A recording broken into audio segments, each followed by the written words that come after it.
This is an excerpt from an article from mysteriousuniverse.org entitled Mysterious and Frightening Real Cases of Demonic Possession by Brent Swanser.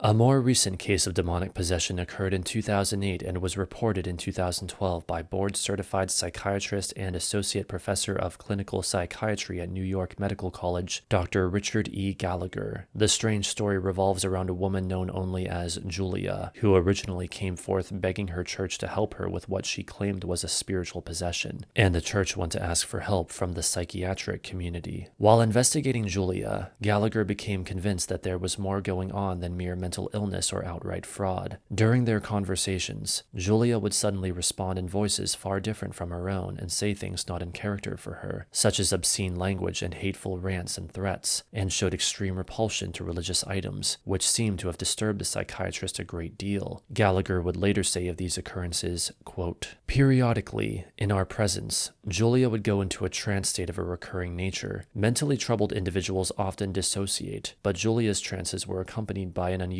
phenomenon. Out of her mouth would come various threats, taunts, and scatological language. Phrases like, 'Leave her alone, you idiot. She's ours.' 'Leave, you imbecile priest.' or just, 'Leave.' The tone of this voice differed markedly from Julia's own, and it varied, sometimes sounding guttural and vaguely masculine, at other points high-pitched. Most of her comments during these quote-unquote trances, or at the subsequent exorcisms, displayed a marked contempt for anything religious or sacred." End quote. In addition to this, these strange voices allegedly would even intrude on phone conversations the psychiatrist was having with colleagues, defying all rational reason. During the actual exorcism performed on Julia, the room purportedly became almost unbearably hot, and the normally scientific and rational Gallagher was also startled to personally witness items fly off shelves, and Julia actually levitating. Julia also demonstrated personal knowledge of people in her vicinity and spoke in languages other than her own, such as Spanish and Latin. Holy water was said to affect her in violent ways, but normal water did not, even when there was no way for her to know which was which. After every one of these episodes, Julia would wake from her trance with no recollection of what had transpired, which fascinated the psychiatrist. She was eventually cleared of her seemingly demonic presence, but her account is a rare case of a professional scientist being convinced that the events were real.